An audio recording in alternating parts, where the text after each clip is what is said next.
A street artist from Helsinki is now wanted in Egypt for his art. Graffiti artist Sampsa has been drawing attention for his work, highlighting war crimes in Egypt.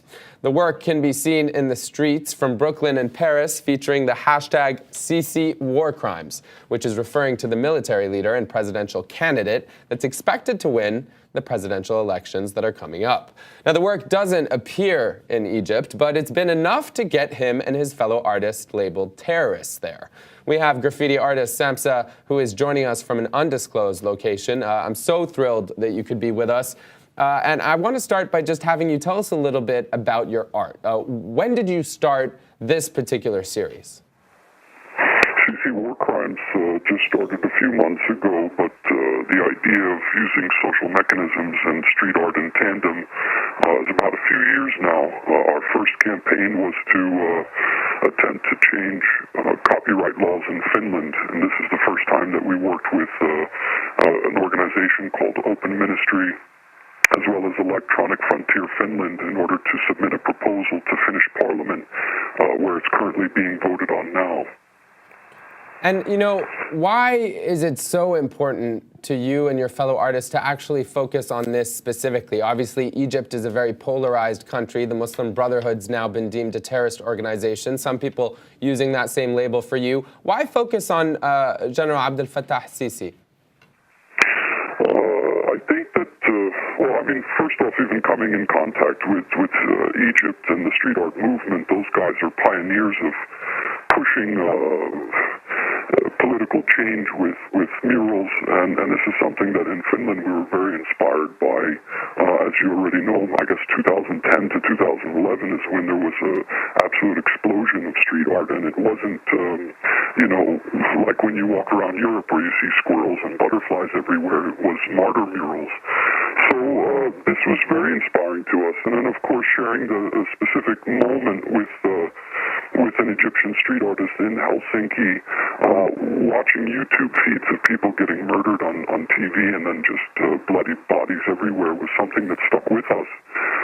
So that a few months later, while we were still in contact with the Egyptian street artists, we started to talk about what social mechanism could actually engage both international networks in social media and major media, as well as Egyptian, and the focus on General Sisi comes from basically, if you type in 1,000 dead, Sisi, Egypt, Rabaa massacre, any combination of those buzzwords in Google will literally give you BBC, ABC, Huffington, Guardian, every major media already mentioned his role in Scaife, so that it's quite clear that he is actually guilty of war crimes. So it's astonishing to see the silence in international media after it was already kind of noted that he was responsible.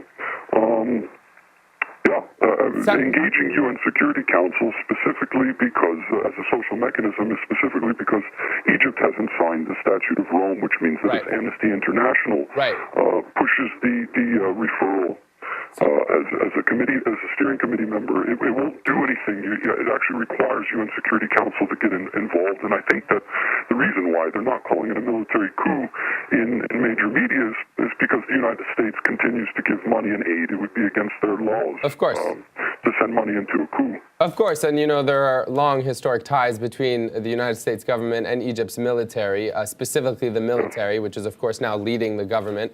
I have to ask you before I let you go, you know, I have friends in Egypt who, you know, even though they're troubled by some of what the Muslim Brotherhood had done while they were in power, are all the more troubled by the military and some of the moves that you were outlining that the military and specifically General Sisi have been implicated in, allegedly at least. And I'm curious, you know, the Muslim Brotherhood is now deemed a terrorist organization. You are being labeled a terrorist.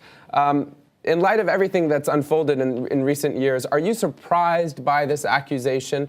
Again, Zir, one of your fellow artists, posted this graphic on his blog asking, who's afraid of art? So who do you think's afraid here?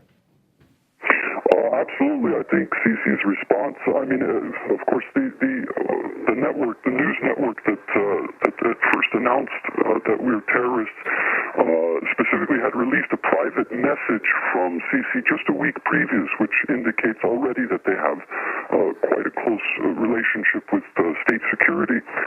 I'm not surprised, but I guess the brilliance of it in calling people who are clearly not terrorists. I mean, I never even heard of Muslim Brotherhood until he started killing them.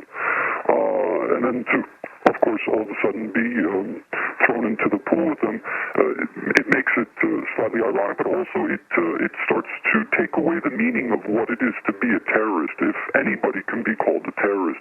I think that this is exactly what the war on terror has given the world. You have now a recycling of Salem witch trials, Spanish Inquisition. This is basically, this is utilized, the concept of calling somebody a terrorist is utilized as benefits from singular individuals or organizations. So it'll be interesting to see. We have lawyers now in UK sending